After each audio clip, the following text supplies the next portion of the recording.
Man of Integrity, GPI, Iya, PIJ Group. saya mau introduce Bapak dulu nih sebelum Bapak mulai nih. Oke. Teman-teman semua, kita kedatangan tamu yang luar biasa. Saya pikir mungkin kalau untuk menghadirkan Pak Hermanto di sini kita perlu lebih dari 30 menit. Mungkin satu hari pun juga nggak akan selesai karena luar biasa. Bisnisnya itu banyak sekali. Dan merek-mereknya juga banyak sekali. Aduh, luar biasa. Jadi Bapak Hermanto Tanoko adalah pendiri, founder dari TanCorp Holding. Ada 8 subholding di dalam TanCorp itu. Luar biasa nih, banyak sekali nih. Namanya TanBiz, TanRise, TanLi, TanLife, TanWorld, TanCreation, TanNobel, TanLink. Wah, saya juga bacanya juga nggak selesai, Pak. Jadi, tapi yang terkenal mungkin teman-teman di sini yang biasa mungkin minum air kemasan yang bernama Cleo. Nah, ini yang pemiliknya di sini di depan kita nih. Jadi Cleo ini sudah cukup terkenal juga nih untuk air kemasan. Kemudian kalau yang pakai cat Avian, ini Bapak ini, Bapak Hermanto juga. Ada beberapa hotel, Bapak punya 6 hotel, ada 34 bisnis unit ya Pak ya. Kemudian karyawannya ada 22.500. Wah, luar biasa. Dan saya suka nih Bapak selalu kalau menyapa nih bilangnya salam bahagia, sehat, dan sukses. Nah, hari ini kita mau belajar who are you? Mau nggak seperti kayak Pak Hermanto? Ya, jadi kita mencari diri kita ini, kenali diri kita sendiri. Potensinya itu kita harus tahu bahwa kita bisa menang kalau kita tahu. Dan ingat, Tuhan memberikan talenta kepada kita masing-masing loh. Sudah ada gitu. Jadi terserah kita nih ya untuk ditarik. Nah, di sini nanti malam ini Pak Hermanto dia akan ajari kita nih seperti apa untuk mengenali, untuk menjadi pemenang supaya kita meraih potensi pasar. Baik Pak Hermanto, without further ado, the floor is yours Pak. Silakan Pak. Thank you Pak Coki Tobing. Semangat pagi Ibu Bapak, saudara-saudara terkasih. Perkenalkan, nama saya Hermanto Tanoko, founder dan CEO dari TanCorp. Pada waktu dikontak oleh Bapak Agus Salim dan berbicara mengenai topik apa nih kira-kira, saya secara spontan mengusulkan Bu Ayu. Wah, ternyata langsung disetujui nih sama Pak Agus ya. Kenapa saya mempunyai ide Bu Ayu? Nah, karena menurut saya banyak sekali nih orang-orang ya yang waktu melamar di perusahaan kami ya, itu selalu waktu saya tanya, ini mereka kalau sudah ke saya berarti kan sudah lulus seleksi beberapa tahap ya. Nah, waktu sudah dengan saya, kebanyakan saya tanya, apa 3 kelebihan Anda? Wah, ini kalau sudah ditanya 3 kelebihan Anda, sering susah untuk menjawab. Terus yang kedua, kebanyakan jawabnya, Pak, nanti kalau saya sudah bekerja, waktu yang membuktikan. Dan lebih celaka lagi, yang ketiga, Pak, kalau menurut dari teman-teman saya ini orang yang jujur, saya ini orang yang baik. Wow, diri sendiri aja nggak tahu tuh. Jadi masih menurut teman-teman dia nih. Jadi menurut saya, wah kita harus benar-benar tahu nih, apa nih kelebihan-kelebihan kita. Karena kalau kita sendiri juga tidak tahu, apalagi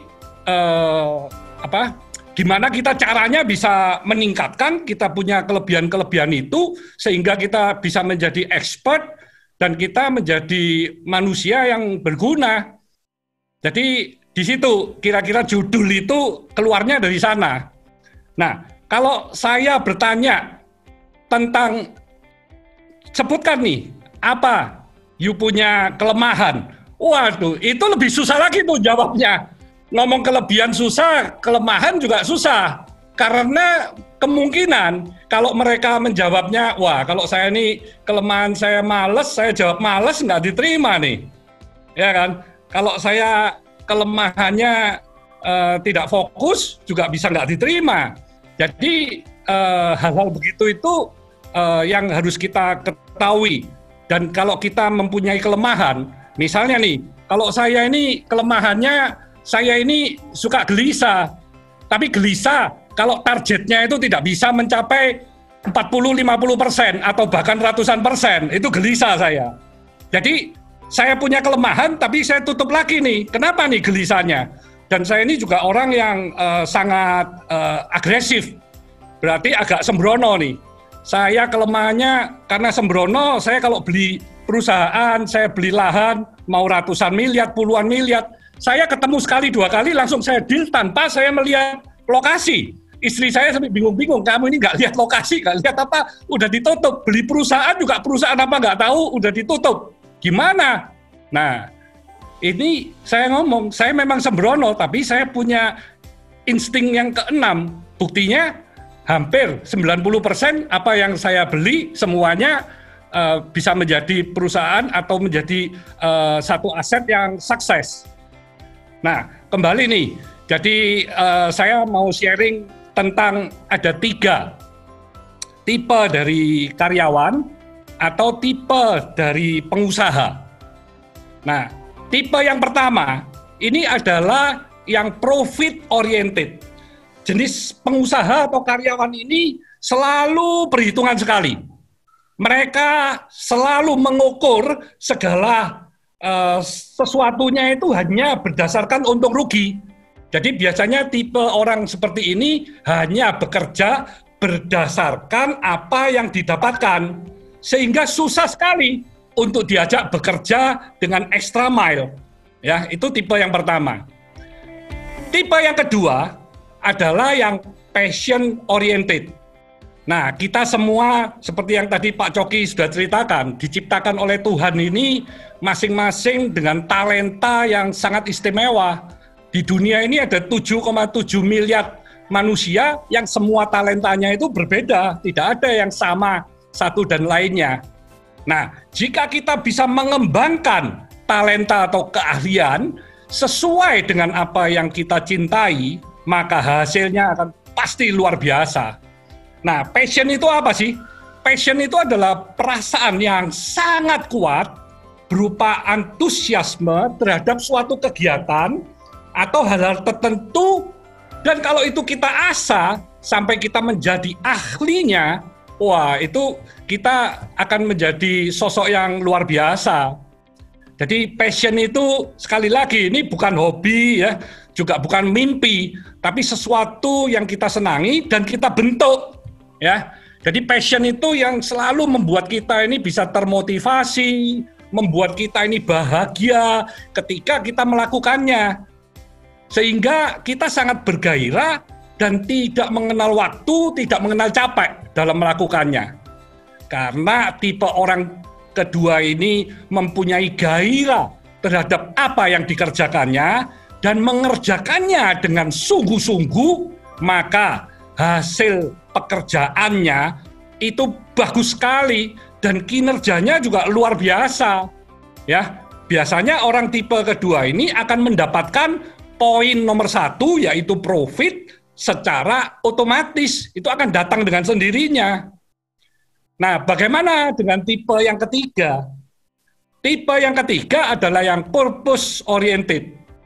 Jadi kalau kita mempunyai tujuan yang sangat mulia di dalam hidup kita, purpose dari Tuhan, kenapa sih kita dilahirkan, kenapa kita berada di dunia ini?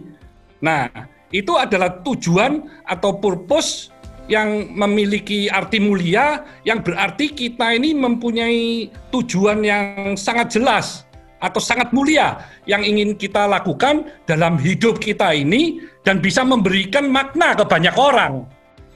Jadi tipe ketiga ini selalu memikirkan bagaimana dapat menyelesaikan, bagaimana dapat memberi manfaat, keuntungan bagi banyak pelanggan, supplier, masyarakat, sebagai sarana untuk membuat kehidupan banyak orang agar lebih baik. Nah, tipe ini karena bekerjanya dengan tujuan yang sangat mulia, untuk memberi arti dan makna bagi kehidupan banyak orang, maka biasanya orang seperti ini juga akan mendapatkan poin yang nomor 1 yaitu profit, dan poin nomor 2 passion di hari-hari kemudian harinya. Itu akan berdatangan semua, ya. Nah, sekarang saya akan bercerita nih mengenai passion dan purpose ya. Karena passion dan purpose ini seperti dua sisi mata uang ya. Purpose is more than just about you, very important untuk kita mengetahui apa purpose kita. Nah, bagaimana kita untuk mencari tahu atau mengetahui purpose kita? Cari tahu, kita ini punya talenta, kita ini punya gift, punya karunia, itu apa? Nah, terus gift atau karunia yang kita punya itu, kita share. Ya, kita share ke banyak orang. Nah, ini dengan sendirinya, dengan kita share, kita lebih ahli lagi, dan akhirnya kita akan menemukan tuh purpose of life kita itu apa. Nah, kalau saya bisa menganalogikan, misalnya seperti api dan kayu, ya. Purpose itu adalah kayunya, dan api itu adalah passionnya. Jadi ibarat kalau kita ini membuat api unggun, kita membutuhkan kayu dan api. Kayu sebagai fondasi atau bahan dasar, sedangkan api adalah passionnya. Jadi jika apinya padam, kita butuh api lagi untuk menyalakannya. Tetapi jika Anda tidak membangun api unggun dengan fondasi kayu yang baik, maka api tersebut akan padam dengan sendirinya. Ya. Jadi jika kita ini bergairah kepada sesuatu yang salah, itu akan sia-sia. Makanya sangat penting untuk menemukan apa itu purpose kita. Jadi passion dan purpose ini memang harus saling melengkapi karena berkaitan satu dan lainnya ya. Saya coba memberikan analogi yang lain, yaitu analogi mengenai mobil. Arah atau tujuan itu adalah purpose. Sedangkan bensin itu adalah passion. Jadi kalau passion dan purpose itu dibutuhkan sampai kita ini sampai ke destiny kita. Jadi jika bensinnya habis, kita harus mengisi bensin lagi untuk menghidupkan mobil tersebut. Sedangkan kalau tanpa purpose yang jelas, kita tidak akan sampai tuh ke tujuan. Tapi kita hanya berputar-putar-putar di jalan tanpa tujuan arah yang jelas. Nah, passion itu adalah tanda untuk kita menemukan purpose kita. Jadi passion atau gairah adalah jika kita mempunyai keahlian khusus dan kita tidak bosan untuk melatihnya dan tidak capai dalam melakukannya sampai kita bisa menemukan apa itu purpose kita, ya. Nah, ini kebetulan saya diminta sharingnya ini dengan Man of Integrity, ya, gereja yang keren. Jadi meskipun saya bukan Kristen ini, saya mencari apa nih ayat yang kira-kira cocok dalam sharing saya ini. Saya menemukan, ya, bunyinya begini: pikirkanlah perkara yang di atas, bukan yang di bumi. Ini Kolose 2 ayat 3. Ya. Nah, saya hubungkan nih dengan bisnis. Bagaimana nih dengan bisnis? Jadi kalau kita ini berbisnis, bekerja, jangan cuma memikirkan uangnya saja. Tapi pikirkanlah yang lebih mulia dari itu. Bisnis ini harus demi hal yang baik dan benar. Jadi jika kita memikirkan uangnya, maka kita akan melakukan segala macam cara untuk mendapatkan uang itu adalah perkara yang di bumi. Perkara yang di bumi ini adalah keserakaan, nafsu daging, dan itu pasti problem. Ya. Kalau perkara yang di atas, itu kita berpikir purpose yang mulia. Ya. Jadi saya cerita ini, pada saat saya ini diminta papa untuk memimpin sebuah apotek di Malang, usia saya 14 tahun, ya. Saya pulang sekolah bekerja dari jam 1 siang sampai jam 9 malam, setiap hari tanpa hari nonstop. Saya tidak ada cuti, tidak ada istirahat, tidak ada waktu untuk bermain. Ya, itu saya benar-benar hati saya, pikiran saya setelah pulang dari sekolah semuanya tercurahkan di apotek. Karena waktu di apotek saya belajar pun tidak boleh, buat PR pun tidak boleh, tapi bagaimana saya memikirkan apotek yang mau mati, yang satu hari cuma satu resep, karyawannya ada 15 untuk bisa hidup. Dan saya mempunyai satu visi, satu impian, bagaimana apotek saya di Malang ini, yaitu Apotek Airlangga, bisa menjadi apotek yang nomor 1 di Kota Malang. Wah, itu saya dengan otodidak, saya membuat SWOT analisa, saya membuat inisiatif-inisiatif, bagaimana agar kelemahan bisa menjadi kekuatan, kekuatan bisa semakin kuat, sehingga saingan saya adalah apotek yang paling ramai di Kota Malang, 1, 2, 3, dan toko obat. Jadi kalau OTC itu saingan saya toko obat. Jadi semua obat bebas itu harganya bersaing dengan harga toko obat.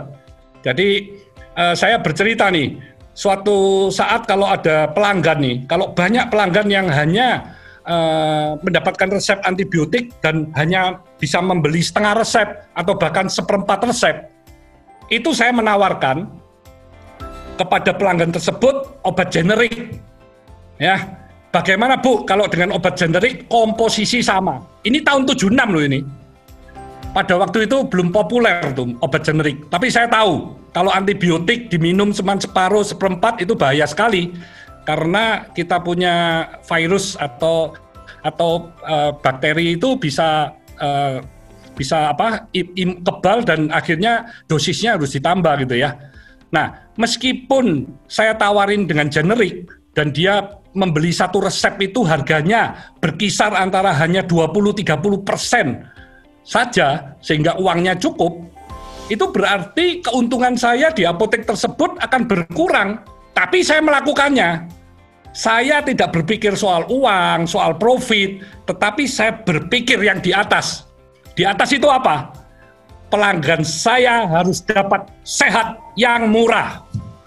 Ya, jadi kalau saya memikirkan yang di bumi, ngapain repot-repot? Saya dapat uang lebih banyak, udah kerja yang lain aja, kan begitu. Tapi saya memikirkan yang lain, saya melawan arus dan padahal orang-orang lain pada saat itu tidak ada yang memikirkan hal tersebut, gitu ya. Jadi saya digerakkan dengan hati nurani. Tanda benarnya tidak saya melakukan suatu purpose yang lebih mulia, ya. Tapi pada akhirnya apotek saya itu tidak sampai 1 tahun, ramai sekali, ya. Karena kata pelanggan, obat di apotek saya itu mandi, cepat waras katanya, bahasa Jawanya mandi itu cepat waras gitu ya. Jadi kalau bisnis itu purpose-nya mulia, hasilnya pasti akan luar biasa. Jadi sejak remaja saya sudah yakin sekali dengan hal tersebut. Nah, waktu di Tankop, dengan banyaknya bisnis unit yang kami ada, itu saya juga senantiasa meminta seluruh leader-leader agar melakukan inovasi sebagai upaya untuk terus berkembang sesuai dengan perubahan zaman. Jadi inovasi yang terus kami lakukan, bahkan di masa pandemi COVID ini, ya, yang menarik justru inovasi itu semakin relevan, semakin dibutuhkan pada situasi di saat new normal ini. Hampir semua bisnis unit saya tetap berekspansi, tetap import mesin-mesin baru untuk ekspansi. Jadi bagi kami ini adalah satu peluang, satu opportunity gitu ya. Memang banyak sekali nih orang-orang yang kehilangan pekerjaan, kehilangan penghasilan karena wabah COVID. Nah, dengan kondisi yang tidak menentu ini, perusahaan kami hanya yang di bagian hotel ya, itu memang mengalami penurunan yang sangat drastis. Nanti saya akan cerita apa kiat-kiat saya di hotel yang kami miliki gitu ya. Jadi intinya kami itu tidak mau pasrah dengan ketidakpastian, ya. Hati kami memang damai dengan tidak ada kepastian ini. Kenapa? Karena ini tidak bisa kami rubah. Tapi diri kita sendiri, perusahaan kita, semua ini harus bangkit, harus berjuang. Karena ini yang kita bisa rubah. Kita bisa merubah strategi, ya. Dan saya meminta seluruh leader bahwa saat ini stop selling but start helping. Stop selling but start helping. Jadi kita jangan hanya jual saja. Sudah banyak nih orang-orang yang bermasalah. Jadi gimana nih kita supaya bisa punya inovasi, kita sudah bisa mempunyai ide-ide yang bisa memberi solusi terhadap kondisi new normal ini. Nah, saya berikan contoh nih, seperti di KTG. KTG ini adalah perusahaan kami yang membuat geomembran pertama di Indonesia, lebarnya 8 meter, tebalnya bisa 3 cm. Nah, ini geomembran ini saat ini kan susah nih, karena infrastruktur semua banyak yang ditangguhkan. Nah, saya meminta tim mereka akhirnya mempunyai satu ide, yaitu mereka bisa membuat IPON, isi PON. IPON ini diameternya ada yang 1 kali 1, lebarnya ada yang lebarnya 3 meter kali 3 meter. Harganya relatif sangat murah, hanya 1.600.000.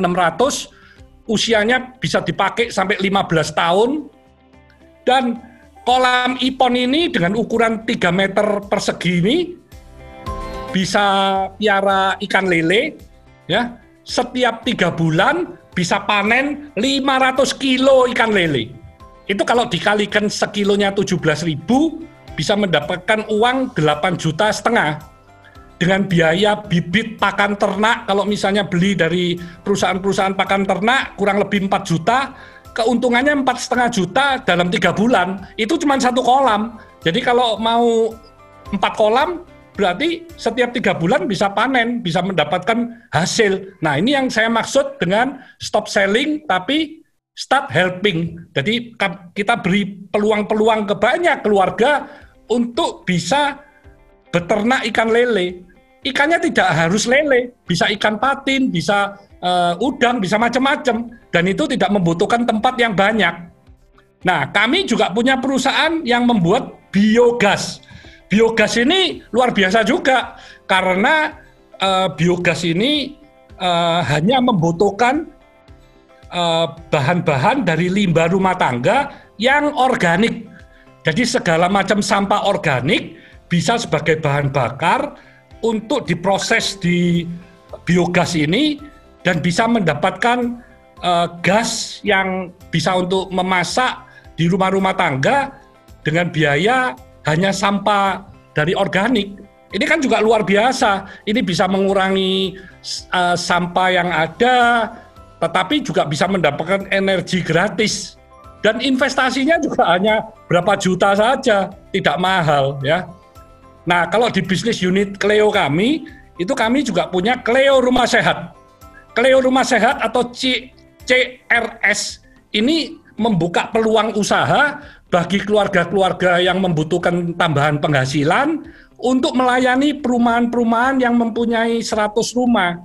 Nah, dengan melayani 100 rumah dengan produk air minum Cleo, botol maupun galon yang BPA free itu, mereka bisa mempunyai penghasilan kurang lebih dari 3 sampai 5 juta per bulan. Nah, ini kan bagus sekali untuk bisa menambah penghasilan bagi keluarga-keluarga yang terkena dari COVID. Ini kami bisa mendapatkan kurang lebih 1.700 sampai 2.000 CRS dalam 1 bulan. Nah, kalau perusahaan kami yang lain adalah Soka. Soka ini adalah perusahaan yang merecycle PET.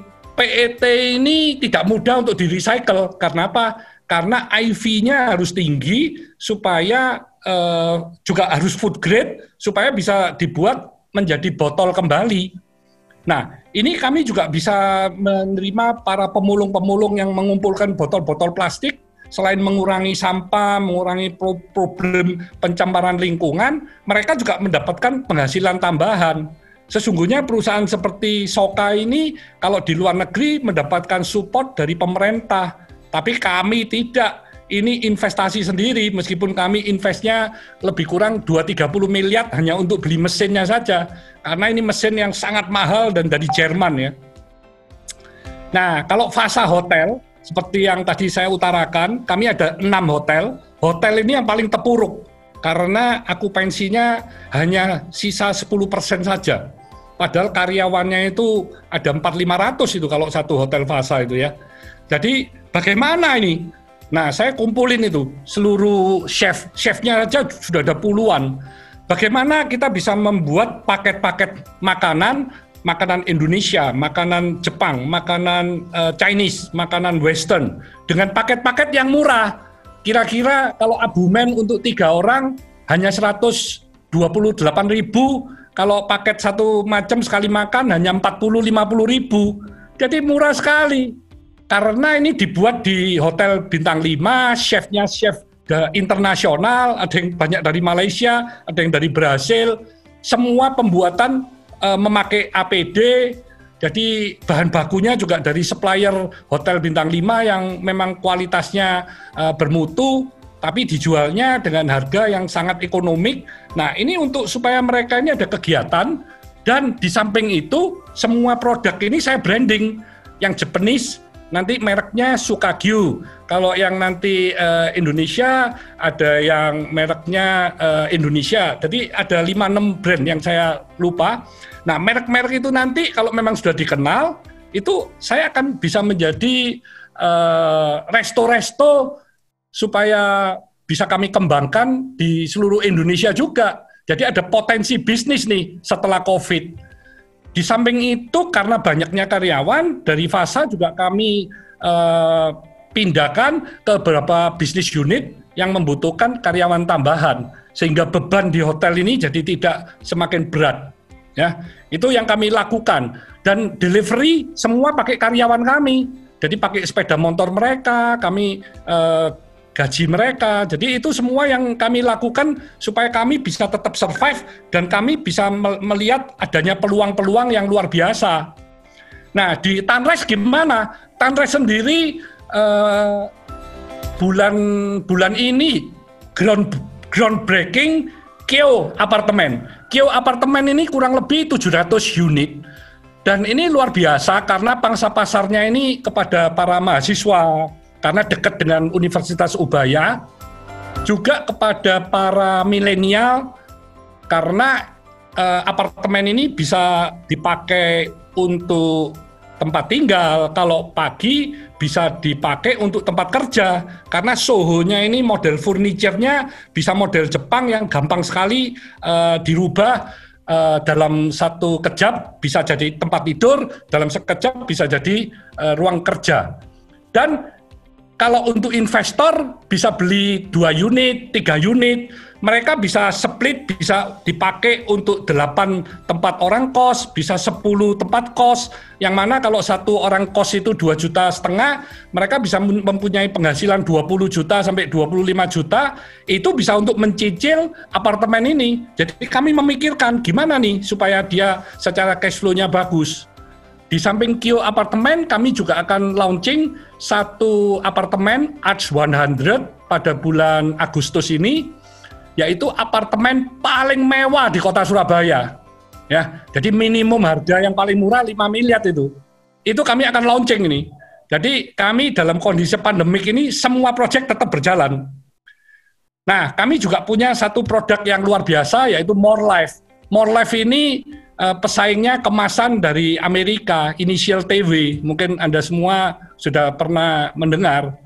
Nah, produk More Life ini dirancang dan dikembangkan 100% oleh putra-putri Indonesia. Jadi produk kami ini kami yakin adalah yang terbaik di dunia, dan kami memberikan garansi seumur hidup. Ya, jadi meskipun kami dihantam dengan berbagai macam tekanan, tantangan dengan perusahaan-perusahaan asing, kami tetap tidak bergeming dan tetap perusahaan ini rugi 7 tahun saya support terus.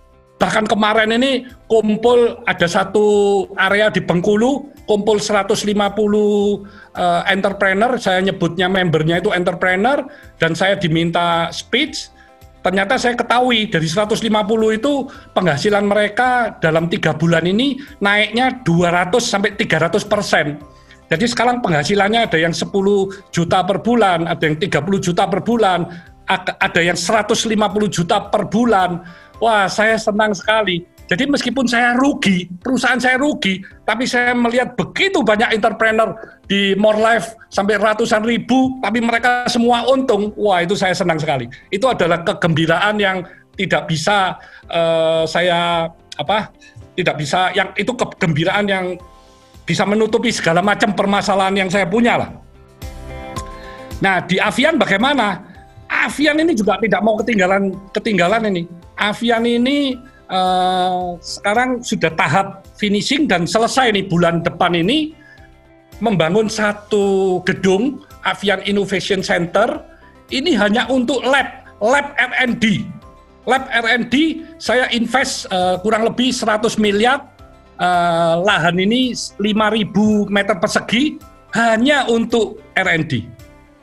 Nah, ini nanti kami ini sudah bukan menjadi follower, tapi kami akan menjadi pioner di dunia karena kami akan menciptakan cat-cat yang bisa mendapatkan paten. Sekarang ini sudah 1 mendapatkan paten dan 2 dalam masa proses pengajuan.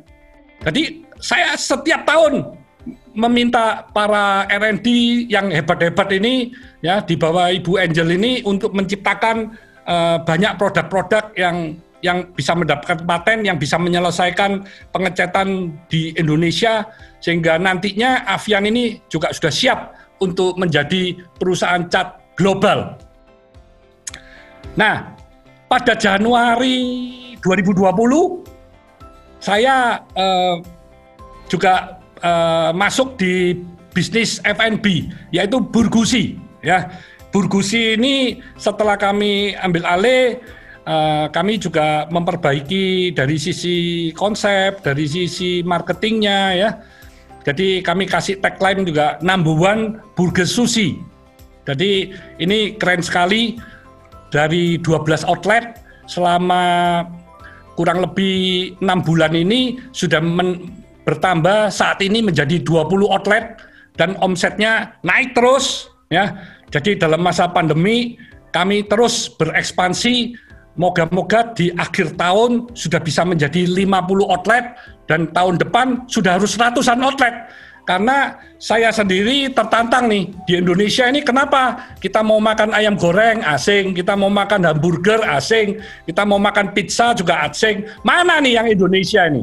Nah, ini saya ingin nih para pengusaha di Indonesia ini juga bisa bangkit, bisa menjadi pioner di negara sendiri dan akhirnya kita bisa sukses menjadi menjadi perusahaan global ya. Jadi itu sebagian kalau saya cerita tentang bisnis saya ya.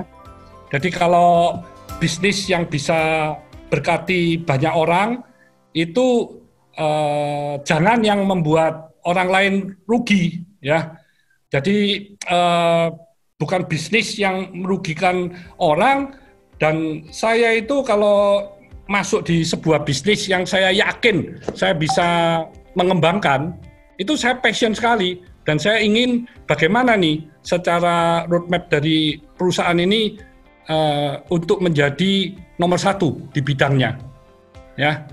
Jadi kalau hukumnya universal, kalau kita mau melakukan bisnis untuk purpose atau tujuan yang mulia, semakin kita tidak mengharapkan profit, di kemudian hari ya kita akan mendapatkannya ya, dan profit dan passion itu akan mendatangi kita di saat yang tepat. Tapi memang kita tidak boleh melakukan jual beli. Kita memberi tapi kita menginginkan sesuatu. Kita memberinya itu kalau ada udang di balik batu, itu bukan tujuan yang mulia. Jadi kalau tujuan yang mulia itu tanpa ada di belakangnya itu imbalan atau keinginan untuk mendapatkan sesuatu ya. Itu yang saya maksud dengan tujuan yang mulia. Jadi banyak sekali nih di dunia, di Indonesia juga perusahaan-perusahaan yang menjalankan purpose, antara lain seperti Gojek, seperti Grab, Tokopedia.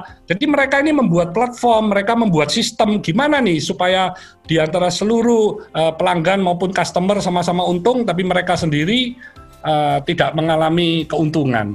Ya, tetapi bisnisnya semakin lama semakin besar dan besarnya itu luar biasa cepatnya. Ya. Oke, jadi mungkin itu yang dari yang saya sharing. Nah, tujuan hidup itu apa sih tujuan hidup saya? Tujuan hidup saya itu saya ingin menciptakan 1 juta entrepreneur sejati. Melalui apa? Ya melalui seluruh bisnis unit saya yang ada. Di samping itu saya juga mendirikan Hermanto Tanoko Foundation yang saya ingin memberikan kail, saya tidak ingin memberikan ikan. Karena pengalaman saya 44 tahun ini di dunia bisnis ya. Jadi saya maunya itu bagaimana nih orang-orang yang tidak mempunyai usaha bisa kita kasih ide-ide agar mereka bisa berkarya dan bisa menjadi wirausaha. Nextnya HTF ini lagi mempersiapkan sekolah SMK yang nantinya akan merekrut yatim piatu dari seluruh Indonesia.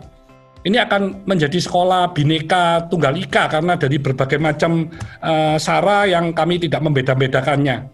Di samping itu juga dari Idea Cloud, kami mengumpulkan milenial, anak-anak generasi Z untuk kami training dengan 60 pembicara selama 3 hari pada awal tahun ini ya.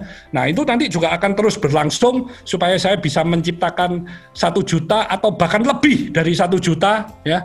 Terus juga melalui sosmed, melalui sharing-sharing saya, moga-moga inspirasi dari saya, dari sharing-sharing saya ini bisa mendapatkan manfaat dan akhirnya bisa melahirkan entrepreneur-entrepreneur yang sejati di Indonesia. Karena saya yakin nih, kalau kita ini meninggal, kita semua nih ingin dikenang sebagai apa sih? Apa yang mau tertulis di kuburan kita ini? Ya toh? Mau ditulis hero atau loser? Mau tertulisnya itu sukses atau failure? Mau tertulisnya itu the one atau no one? Nah ini saya percaya nih, kita semua ingin meninggalkan suatu legacy yang dikenang banyak orang karena hal-hal positifnya, ya.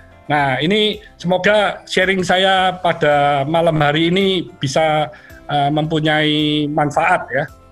Salam bahagia, sehat dan sukses untuk kita semua. Terima kasih. Wah, sukses selalu Pak Hermanto, luar biasa. Hebat. Ini waktunya saya nggak lihat tadi waktunya, kelebihan nggak? Pas, waktunya pas, keren banget. Pak Agus, mau kita sapa, ada gembala kita sudah hadir di sini. Oh ya, shalom. Minum dulu ya. Yanto ada join ya. Iya, ada gembala kita. Ya, Pak kami Dokter. perkenalkan gembala kami, Dr. Yanto. Mungkin dokter mau sapa? Shalom Pak Hermanto, saya sangat excited mendengar apa yang Ibu tuturkan. Ya sayangnya bidangnya kita lain. Shalom, Dr. Yanto. Ini semua sekarang ini lagi membutuhkan pertolongan atau uluran tangan dari para dokter ini ya. Yes. Semua COVID ini benar-benar seperti lumpuh ya. Bentar lagi Pak Oke, Hermanto. Pak Hermanto ya, oke.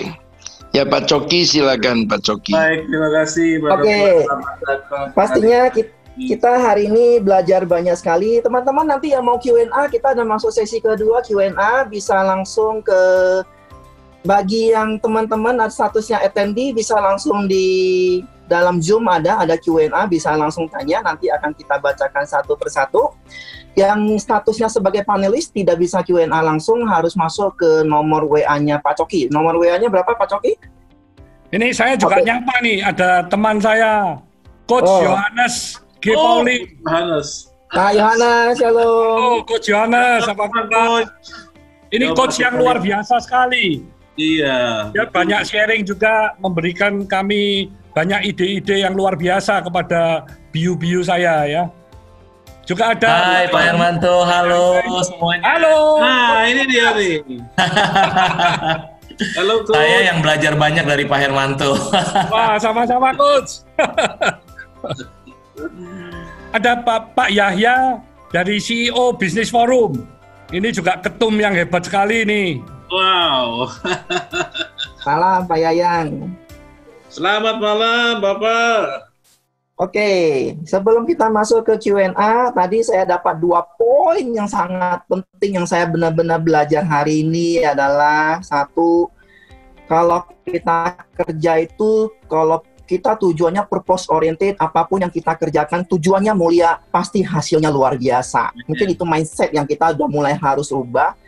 Yang kedua adalah di saat pandemik ini yang serba kesulitan, kita belajarnya justru stop selling, start helping. Luar biasa ya Pak Hermanto ya. Ya, thank you Pak Agus. Pak Hermanto, saya juga mau sinyal saya putus-putus ya kayaknya ya. Oke, lancar Pak Agus. Lancar Pak. Kelihatan, kedengaran ya. jelas. Oke. Pak Agus, saya mau sharing juga nih dari yang saya dapat nih Pak Hermanto, luar biasa nih. Saya suka nih ada tadi ke ayatnya kalau 2 ayat 3 pikirkan perkara yang di atas. Tapi ini loh Pak, yang satu lagi adalah Bapak itu selalu memikirkan customer. Jadi itu yang terutama, bukan dirinya sendiri gitu, bukan diri Bapak sendiri. Ya. Itu nomor 2, itu yang membuat sesuatu yang luar biasa, diberkati Pak. Dan gereja ini sebenarnya juga loving God, loving people. Loving people-nya ini sebenarnya yang Tuhan minta kita seperti itu.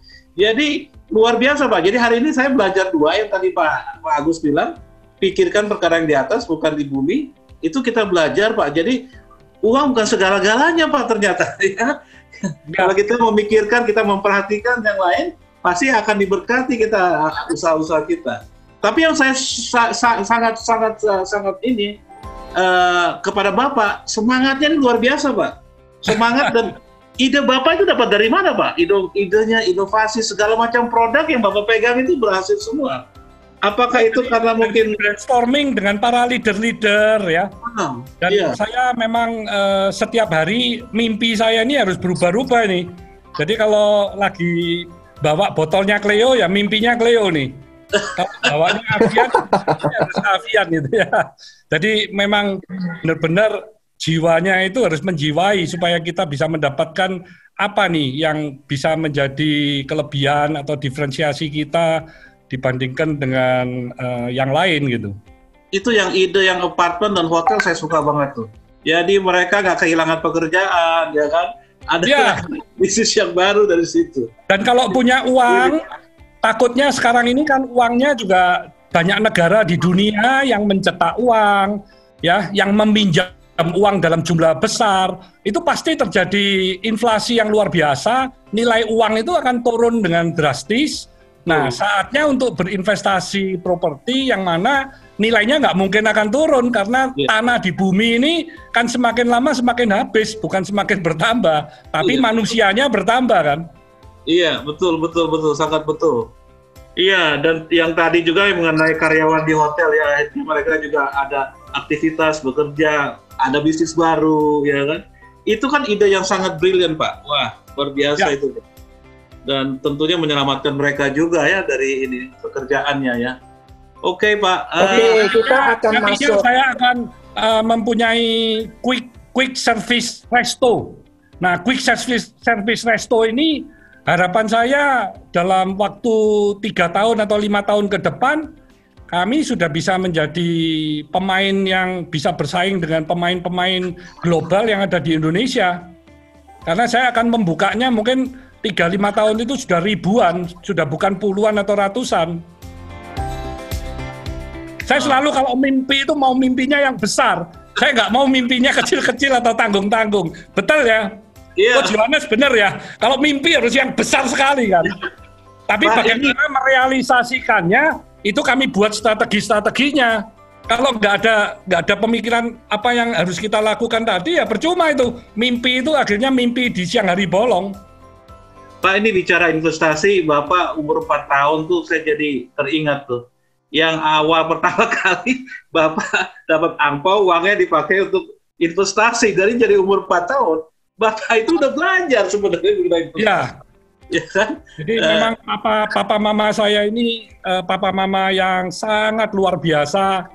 Mereka kerjanya itu satu hari mungkin 15 jam atau 18 jam, tapi sayang sama anak-anaknya, perhatian sama anak-anaknya. Jadi mereka tidak melupakan anak-anaknya meskipun kerjanya dengan sangat keras.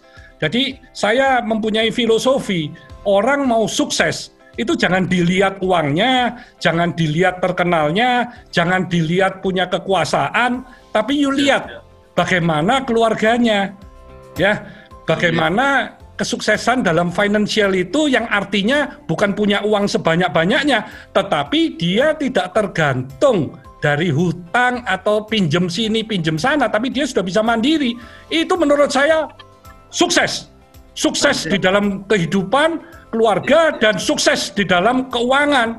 Tidak perlu harus punya uang triliunan, itu tidak perlu. Percuma orang punya triliunan tapi keluarganya seperti perang dunia terus setiap hari, atau duduk satu meja makan berbareng tidak pernah bicara, percuma itu.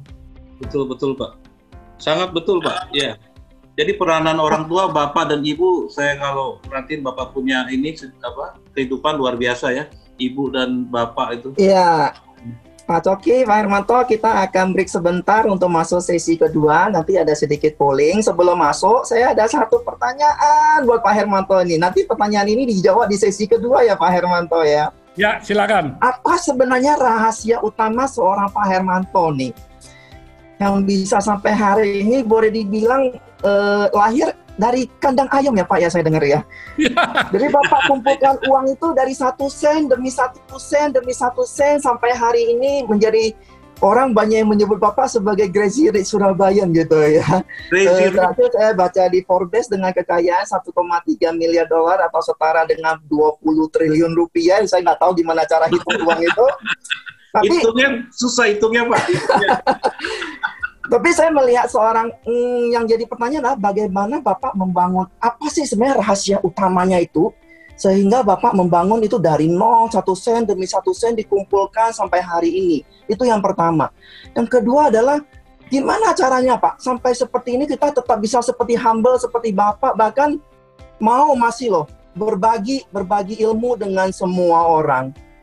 Mungkin itu pertanyaannya disimpan, nanti kita share di sesi kedua. Oke, thank you. Thank you. Ajis, silakan Ajis. Silakan.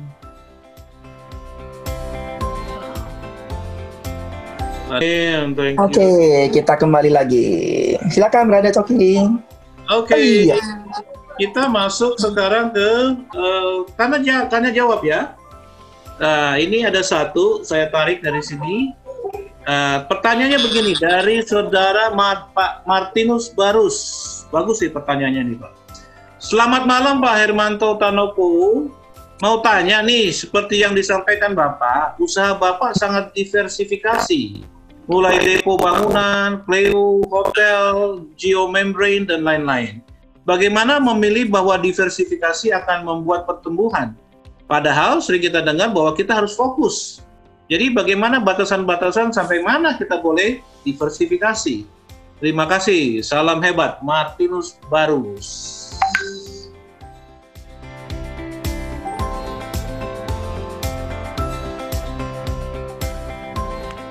Oke, saya jawab dulu pertanyaan dari Pak Agus tadi.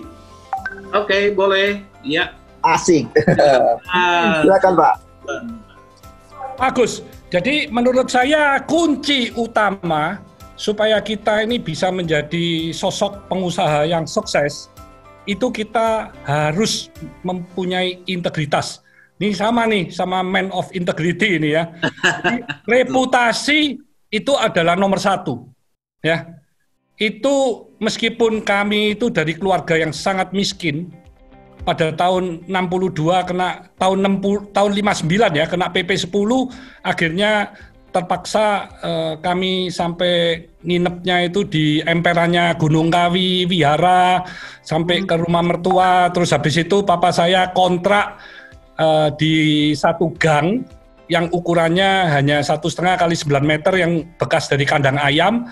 Tahun 62 itu saya dilahirkan di sana.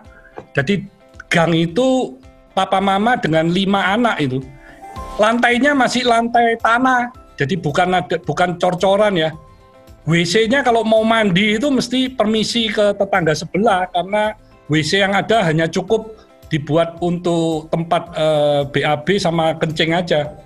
Jadi miskin sekali sampai mama saya jualan rombengan, tetapi papa saya tidak pernah minta-minta ya. Papa saya tetap bekerja keras, mama saya juga bekerja keras. Mereka berupaya bagaimana mempunyai tabungan yang cukup sampai pada saat mama saya itu berjualan rombengan, mempunyai keuntungan yang cukup lumayan. Belilah seekor ayam untuk dibuat opor ya, karena setiap hari anak-anaknya diberi makan hanya nasi jagung, dikasih telo, kasih teri, sayur-sayur. Nah sekali waktu ingin dikasih ayam, mama buat opor. Tetangga, karena rumahnya memang gang kecil, tetangga bau opor datang minta 1 potong, masih dikasih tuh sama mama saya. Padahal kita ini nggak pernah makan ayam. Dan pada saat kami anak-anak semua nunggu papa pulang dari Singosari untuk beli Polowijo ya, barang-barang hasil bumi, itu kami menanti dengan penuh kebahagiaan untuk ayam itu dimakan bersama. Tetapi pada saat papa melihat ada ayam di meja, bukannya senang, tetapi papa ngomong sama mama saya, saat ini belum saatnya untuk makan ayam. Jadi pada malam hari itu kami malah tidak makan.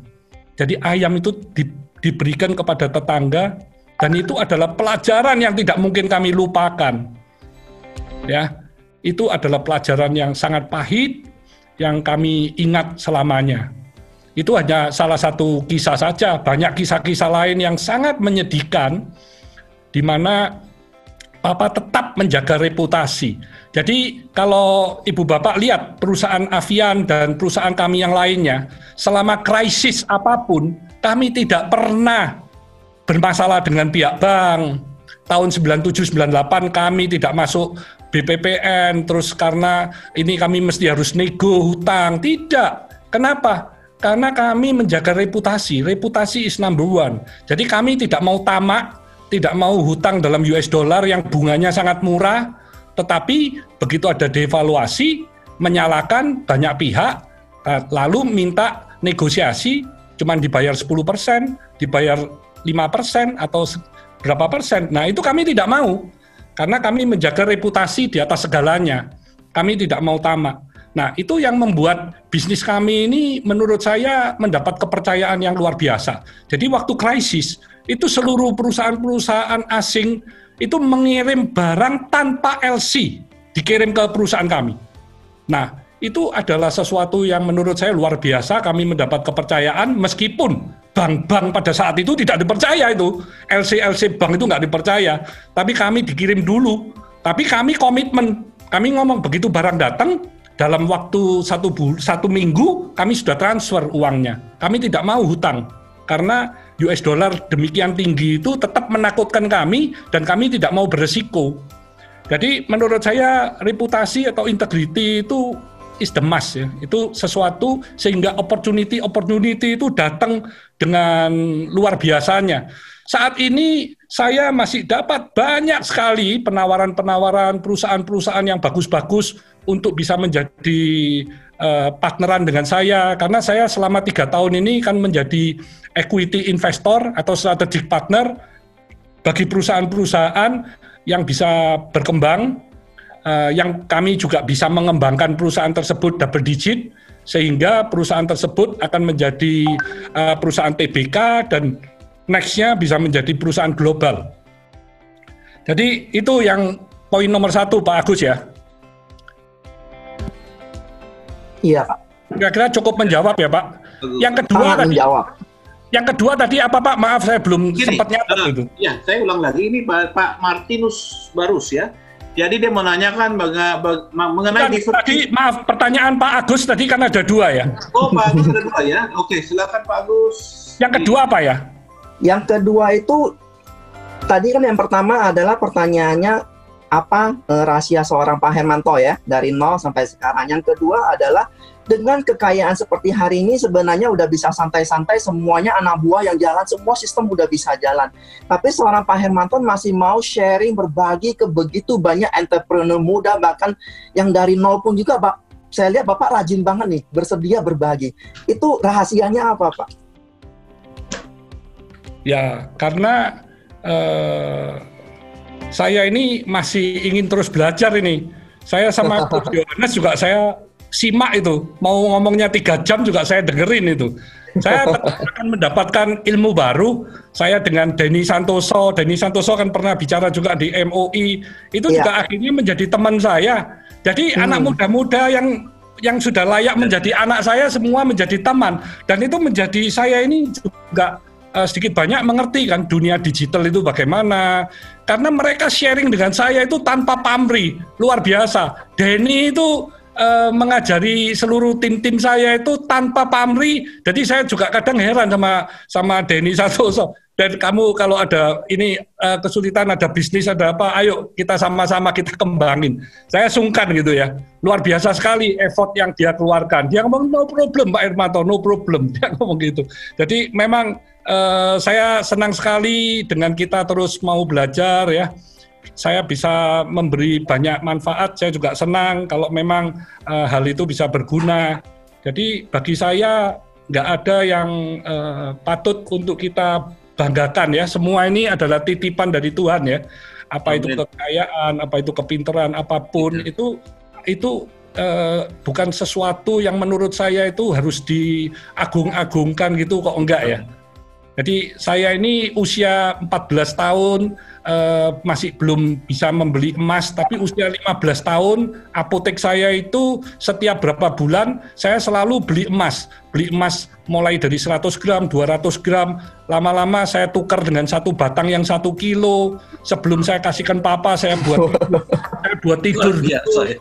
Habis tidur, terus saya kasihkan papa. 1 tahun saya bisa memberi 3-4 kilo ke papa, terus saya diberi 1 kilo. Waduh, senang sekali. Usia 15 itu. Wow. Tapi akhirnya diminta lagi sama papa, yuk mau nggak nih beli sahamnya Avian? Oh mau dong Pak. Ya udah, kalau kamu beli saham 5% ini sekian kilo nih. Jadi kamu hutang papa masih sekian kilo ya, catat ya, tanda tangan nih. Oke Pak, jadi emas saya kasih lagi, saya utang lagi nih. Jadi akhirnya punya hasil nih, kamu saya kurangin. Setelah lunas, mau beli lagi nggak sahamnya nih? Mau Pak, oke saya beli lagi. Jadi papa saya mendidik saya tidak memberi langsung, tetapi itu pelajaran yang menurut saya luar biasa. Saya sama aja sama dikasih itu, tapi dengan cara-cara saya ini harus bekerja dulu dengan optimal, baru saya diberi. Tapi papa saya memang mendidik saya dengan sangat keras. Saya tidak boleh itu kalau bekerja minta cuti atau minta ada acara sekolah segala, udah boleh. Semua, you kerja, you harus pikirin kerjaan. 100% you pikirin kerjaan. Nah itu yang mendidik saya. Kalau kamu pulang, kamu mau belajar, silakan. Tapi kalau di pekerjaan, you pikiran harus di pekerjaan. Itu pikirkan kenapa apotek tidak bisa rame, kenapa obat mau expired, kenapa ada yang kosong kamu sampai nggak punya. Nah itu pikiran semua. Sehingga saya itu waktu masih remaja seperti komputer itu saya. Semua obat saya hafal. Wow. Nah untuk pertanyaan ketiga dari Pak Martinus, jadi memang usaha kami itu kelihatan diversifikasinya kemana-mana. Tetapi selama 20 tahun, dari tahun 82 sampai tahun krisis kira-kira 2002-an itu, saya fokus di cat. Fokus saya di cat. Jadi cat Avian itu benar-benar kami fokus gimana dari perusahaan home industry yang cuma 18 karyawan, gedungnya juga cuma 1 gedung, tapi sekarang sudah bisa menjadi ratusan hektar. Kami punya sales force saja 2.500. Salesnya sudah di atas 6 triliun.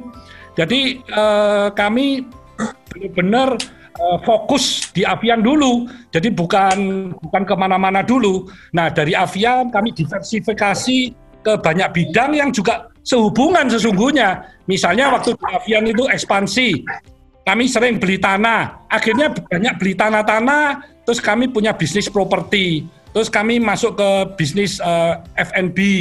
Kami juga masuk, akhirnya banyak properti yang cocok untuk hotel, kami buat hotel.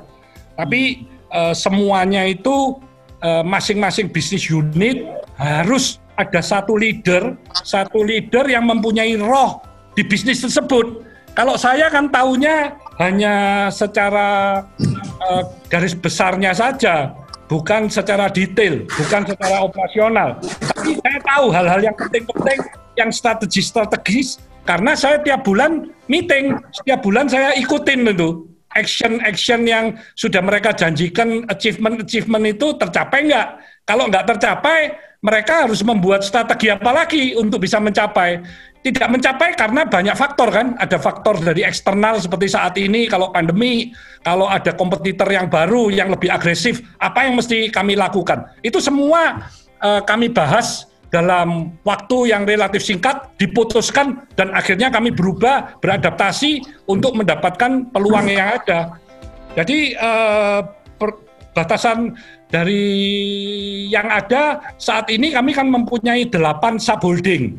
8 subholding itu adalah manufacturing untuk kimia, untuk plastik, kami punya properti, kami ada hotel, kami ada farmasi, herbal, beauty, kosmetik, kami ada 1 subholding lagi untuk supermarket, bahan bangunan, untuk network marketing, MLM, dari More Life maupun HNH. Terus kami juga punya 1 subholding untuk distribution. Kami punya subholding lagi untuk F&B. Nah, ini yang 8 subholding ini kami sudah nggak nambah lagi. Jadi kalau ada yang menawarkan kami misalnya berbisnis di pertambangan, nah itu kami tolak. Kami tidak mungkin semua kami terima. Jadi tetap ada batasnya ke kami hal yang kami sudah benar-benar ahli, benar-benar paham. Tapi kelihatannya aja orang di luar yang mungkin lihat, wah ini kenapa masuk F&B? Loh F&B karena ada hubungan dengan hotel. Hotel punya chef banyak. Dari chef banyak, saya timbul nih bisnis F&B. Ternyata bisnis F&B ini seperti ayam goreng di Indonesia ini omsetnya 5 triliun. Pizza Hut omsetnya juga 4 triliun ya. Belum lagi yang hamburger itu 7 triliun. Jadi omset yang demikian banyak semua dikuasai oleh perusahaan asing. Iya Pak. Barusan saya juga mau nanya nih Pak Hermanto, kenapa belum ada yang namanya Tan Finance itu Pak? Tan Finance-nya belum saya lihat Pak. Thank you Pak Hermanto, penjelasannya luar biasa. By the way, ini Q&A-nya sangat panjang, ada 30-an yang di Zoom. Wow, belum di WA pribadi Pak Coki, ini kalau dibaca semuanya bisa sampai pagi kita Pak Herman. Makanya, betul Pak. Menghadirkan Pak Hermanto nggak bisa setengah jam Pak. Kalau finance itu dihandle oleh Tankop Investment. Tapi kami punya finance itu menjadi equity investor bagi perusahaan-perusahaan yang memang bisa sesuai dengan kita punya tujuan dan juga secara culture juga sama. Nah itu kami akan masuk. Oke, berarti ada Pak ya untuk investasi ya Pak ya? Ya. Oke. Pak Coki boleh silakan bacakan. Oke, kita lanjut lagi. Jadi ada nasihat nggak Pak diberikan untuk bisnis yang bergerak di bidang experience seperti soft skill training atau travel dari Neil Laksamana ini? Pak, tadi pertanyaannya apa Pak? Jadi dia menanyakan ada nasihat nggak Pak untuk bisnis yang bergerak di bidang experience seperti soft skill training, travel gitu mungkin. Kalau saya lihat sih mungkin ini bisnis pelayanan kali Pak ya, soft skillnya. Kalau menurut saya dengan adanya teknologi virtual ini merubah dari pola berpikir dari seluruh manusia di bumi ya.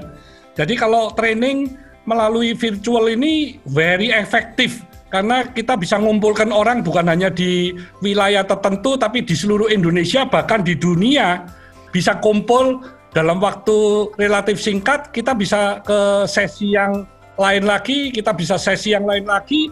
Kalau itu dipadetin, benar-benar kita menjadi seorang trainer yang tanpa batas ya, mau berapapun bisa diterima ya. Nah ini Coach Johannes Pauli ini kan pasti udah menikmatinya ya. Jadi kalau memang kita saat ini kan banyak sekali training-training yang bersifat online. Nah, itu luar biasa sekali itu, karena jadi tanpa batas. Nah, kalau untuk travel, ini memang saat ini mirip dengan hotel ya, karena orang-orang tidak ada yang bepergian lagi. Tapi memang ini kan bukan selamanya. Saya juga heran sekali nih. Kadang ada perusahaan asing-asing yang nomor 1 di Indonesia ini dalam kena pandemi cuma 3 bulan sudah keok, sudah ditutup-tutup semua, ratusan ditutup. Jadi menurut saya ini nggak etis ini. Masa kalau mau cuan diambil, begitu rugi nggak mau langsung ditutup. Nanti mau cuan balik lagi. Wah ini, yuk jangan makan tuh makanan-makanan yang dulunya waktu COVID tutup itu. Kita kasih kesempatan kepada produk-produk atau bisnismen Indonesia yang memang mempunyai purpose atau passion ya, itu kita dukung supaya Indonesia ini bisa menjadi negara yang kuat secara ekonomi dan kita mandiri, tidak tergantung dari negara apapun, karena hampir 80-85% produk-produk dan jasa di Indonesia ini dikuasai asing. Iya betul. Ya, setuju Pak. Kosmetik itu saya masuk kosmetik itu saya tertarik karena saya tertantang dengan perusahaan kosmetik itu 85% dikuasain asing. 15% itu baru perusahaan lokal seperti Wardah, seperti Viva, seperti yang itu semua dikumpulin cuma 15%. Yuk bayangin. Dan herannya lagi, waktu saya tanya, kenapa you nggak mau membuat shampoo? Wah itu nggak bisa Pak, kami nggak bisa nih bersaing sama P&G, bersaing sama Unilever, nggak bisa, nggak mampu katanya. Wah gila. Nah kalau saya punya pikiran kayak kamu gini, Avian nggak akan ada nih sekarang. Dulu Avian Home Industry saingan saya perusahaan-perusahaan cat dunia, Eropa, Amerika, Jepang, dari seluruh dunia saingan saya. Saya beli bahan baku, saya masih ingat itu. Titanium 25 kilo pakai cash baru saya dikasih barang. Gimana itu bisa bersaing, bisa menjadi nomor 1 itu? Wah itu perjuangannya luar biasa. Tapi kami nggak putus asa. Dan mimpi itu demikian dekat dengan pikiran kita. Supaya kita setiap hari melakukan hal-hal yang produktif, yang benar-benar bisa membawa kita menjadi nomor 1. Jadi bagi saya tantangan-tantangan kalau ada perusahaan yang asing-asing saya tambah bergairah. Darah saya ini tambah mendidih. Itu passionnya Pak, bergairah. Yuk tahu itu, saya waktu membangun Hotel Fasa, itu bintang 5, investasinya kan luar biasa, itu bintang 5 itu kan tidak gampang. Iya, saya pernah nginep di situ, bagus itu hotel. Ya, investasinya kan besar, itu yang nantang saya seluruh itu, istri saya, anak saya semua. Ngapain Pak? Ini kita nggak pengalaman, kita kasih aja dengan nama-nama chain hotel yang besar-besar di dunia. Nanti setelah mereka menjalankan 1 tahun, 2 tahun, kita belajar, terus kita ganti pakai merek kita sendiri. Oh no. Papa mau pakai merek Papa sendiri. Papa nggak ngerti. Ya belajar. Papa belajar. Waduh. Luar biasa. Saya belajar. Namanya hotel itu nama Papa saya itu. Fasa itu artinya sui. Sui itu air, spring water. Jentek sui itu nama Papa saya. Saya pada bulan pertama, waduh, kamar 500 itu cuma terisi 5 kamar, 6 kamar. Bulan kedua, bulan ketiga, sampai 1 tahun, waduh ruginya luar biasa. Saya sampai bingung, saya kena GM saya ini. Akhirnya saya rubah total. Policy saya rubah semua. Baru mulai ngangkat dan akhirnya sudah tidak minta uang lagi kepada saya setiap bulan. Tapi yuk bayangin yuk. Saya punya tekanan dari dalam, bukan soal uang ini. Wah sudah toh, nggak mau pakai nama dari asing. Coba nih, pakai nama sendiri. Akhirnya rugi terus ini. Loh iya, kita ini belajar. Karena saya kalau di comfort yang zone yang nyaman, kita pakai orang asing, terus kita kenyamanan, lama-lama kita nggak akan mau berubah dan kita akhirnya dinina bobokkan mereka. Saya nggak mau, saya belajar. Nah sekarang saya kan mengerti tentang hotel ini mulai A sampai Z kan saya tahu semua. Jadi saya sekarang lagi menyiapkan Hotel Fasa untuk di Canggu, untuk di Ubud, untuk di Malang. Ini mau saya bangun semua hotel-hotel Fasa. Jadi Fasa ini nanti akan menjadi bintang 5 yang keren di Indonesia dan akhirnya juga akan menjadi hotel bintang 5 dunia.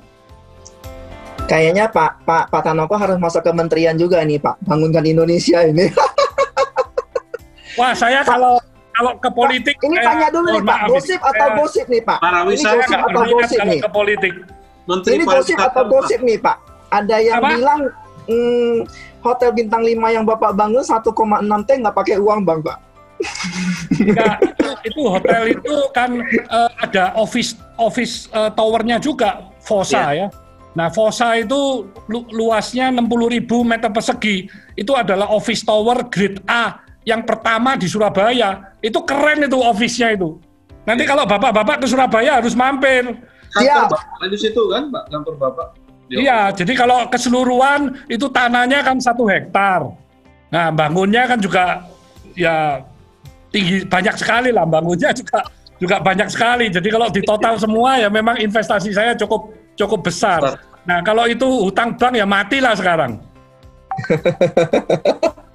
Saya bangun apartemen Ars 100, ini apartemen yang paling lex di Surabaya. Itu bangunannya sudah selesai, finish sudah selesai, baru saya launching. Yuk bayangin, orang lain jual gambar, saya jual unit yang sudah jadi ini. Wow. Itu tidak ada pinjaman bank sama sekali saya. Iya, itu dia. Kembali lagi ke purpose ya Pak ya. Segala sesuatu kalau dilakukan dengan purpose pasti hasilnya luar biasa ya. Iya. Sebenarnya tadi mengenai membangun Indonesia, saya punya satu hal. Kontraktornya sampai bingung, Pak Agus. Kontraktornya bingung. Pak, Bapak ini bangun apartemen untuk dijual atau Bapak ini bangun rumah? Loh, kenapa? Loh, Bapak tambahi. Ini Bapak tambahinya banyak sekali.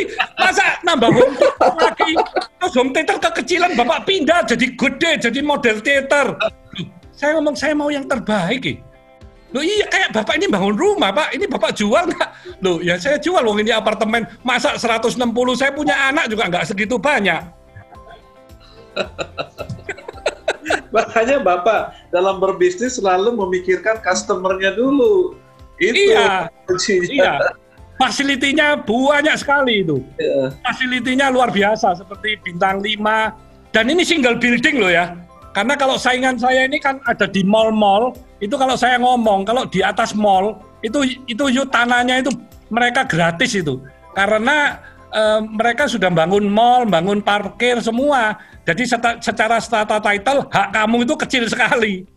Dan bahaya juga kalau di atas mall, kalau kamu lantai 30-40 itu, kalau di bawah itu banyak kitchen, banyak restoran, mereka masak-masak, terjadi musibah kebakaran. Gimana kamu mau turun lantai 40 sampai ke bawah itu kalau tengah malam? Bisa-bisa nggak bisa turun kamu ini. Iya.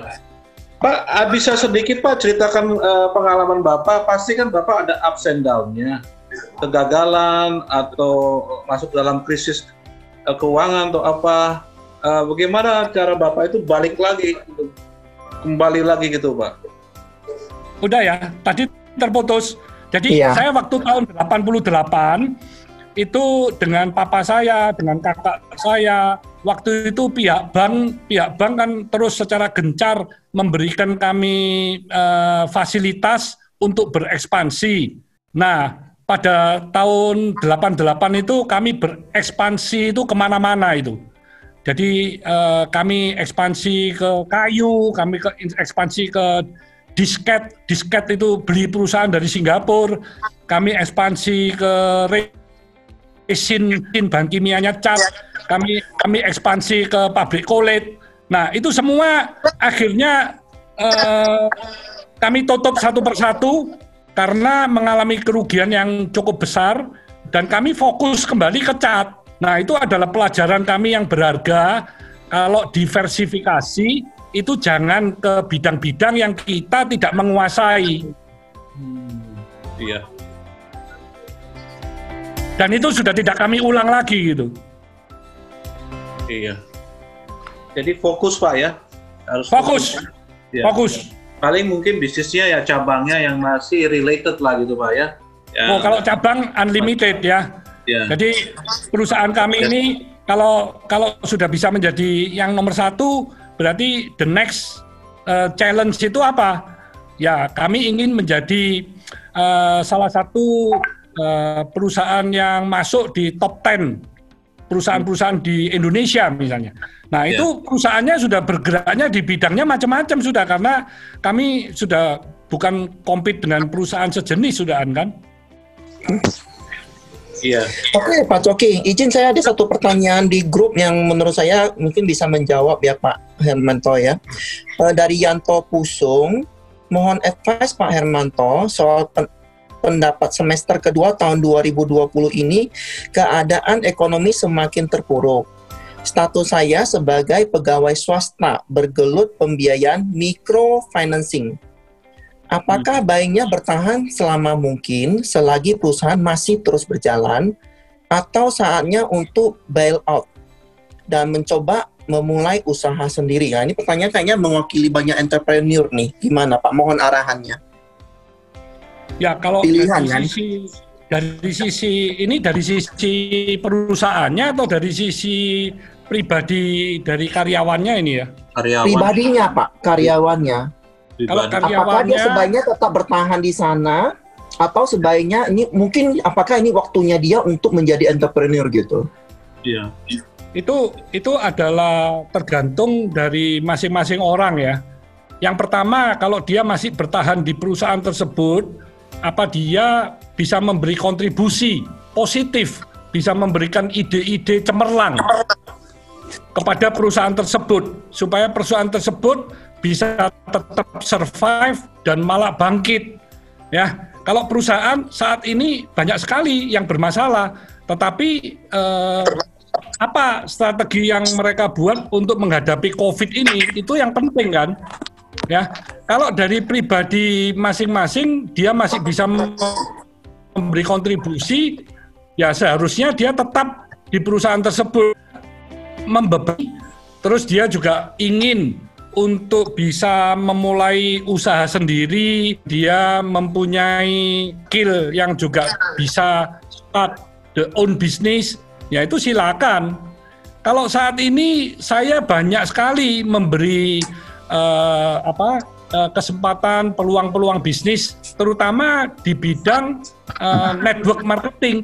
Seperti yang tadi saya ceritain kan, kalau di network marketing yang diperlukan itu adalah relasi dan kerja keras. Dia mau belajar mengenai produk. Ini produk bukan produk yang biasa-biasa, tapi produk yang luar biasa.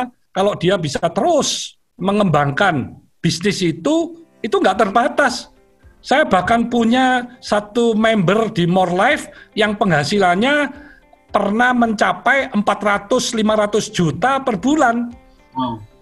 Ya, jadi bisnis yang tanpa batas itu network marketing itu. Jadi jangan dilihat kalau network marketing atau MLM itu perusahaan yang negatif. Jangan, lihat dulu perusahaannya. Kalau perusahaannya memang benar-benar perusahaan yang sehat, perusahaan yang dijalankan dengan baik, itu bisnis yang luar biasa, karena di sana kita diajarin bagaimana menjadi speaker, bisa mentraining jaringan kita, bisa presentasi mengenai produk, bisa diajarin tentang financial, segalanya kita ajarkan di sana, dan dia tidak perlu modalnya kan tidak besar. Jadi kalau seorang karyawan terus kena PHK, ya ini adalah wadah yang paling cocok. Atau mungkin jadi broker properti, menjadi insurance, itu adalah pilihan-pilihan karena di sana bisa belajar banyak. Ya, kalau ditolak orang itu juga suatu pembelajaran yang luar biasa. Jadi jangan ditolak cuman 100 kali, 200 kali sudah putus asa, atau bahkan ditolak 1-2 kali sudah malu. Enggak lah, kita terus jalan, kita analisa kenapa kok ditolak, kenapa kok kita kan mau memberikan mereka penghasilan tambahan. Kita juga kayak di network marketing kan saya ajarinya stop selling, start helping. Kita helping nih keluarga-keluarga yang memang lagi terpuruk, yang ingin mendapatkan penghasilan tambahan. Kita ajak mereka bergabung, kita ajarin cara-cara yang benar untuk mengembangkan usaha sendiri. Kalau nanti sudah bisa mempunyai penghasilan, bisa menabung, terus punya ide-ide lain yang lebih hebat, ya silakan kan. Oke. Thank you Pak, Pak ini nggak Hermanto. terasa sudah jam 9 ini, Pak. Sudah jam 9 ini. Saya biasanya kalau jam 9 sudah waktunya tidur. Buat saya ini tinggal 5 watt ini. 5 watt aja masih semangat begitu ya. Iya. Oke, terima kasih Pak. Kita Hermanto masih banyak, Tanoko masih ada 10 waktunya. sebenarnya. Jadi Pak Coki kita udah harus akhiri ya. Ya, saya pikir begitu Pak. Saya tutup dengan beberapa pertanyaan di ini yang langsung saya jawab aja nanti. Yang terutama adalah dari Shalom Pak Herman, saya Hasanso sedang mengembangkan marketplace UMKM di Banyuwangi baru saya dirikan. Mohon pencerahan Pak Hermanto agar bisa menjadi marketplace UMKM nomor 1 di Indonesia. Saya langsung jawab aja. Teman-teman bagi yang mau bisa follow Instagramnya Pak Tanoko @Hatanoko. Benar ya Pak Hermanto ya? Ya benar. Kalau perlu nanti DM aja di saya. Kalau dari MOI, dari Man of Integrity, nanti akan saya jawab satu-satu ya. Wow, karena saya lihat setiap orang yang nanya di Instagramnya semua dijawab. Saya lihat luar biasa. Jadi teman-teman, tadi ada beberapa 2 sampai 3 orang, ada satu lagi yang mau minta janji temu UMKM juga. Saya bacain aja nggak apa-apa. Sorry. Dari tadi Jajah ya, Pak Jajah B. Sunarjo, Shalom Pak HT, bulan depan saya safari darat pelayanan UMKM Jatim. Apa bisa nanti kita atur janji? Silakan di @Hatanoko ya. Saya yakin Pak Hermanto akan sangat support karena beliau yang saya kenal adalah seorang yang sangat purpose kepada tujuannya dan terutama adalah membangun UMKM Indonesia. Jadi kalau berbicara kata UMKM, saya yakin Anda orang pertama yang langsung di-reply. Ya, oke. Terima kasih banyak Pak. Terima kasih banyak ya. Sampai jam 9 lewat. Thank you banyak ya. Thank you. Thank you so much, Pak Agus. Ya. Pak Anton. Thank you. Coach Yohanes. Salam bahagia, sehat, sukses untuk kita semua ya. Amin. Salam, terima kasih. Salam buat keluarga juga. Thank you, Pak. Oke.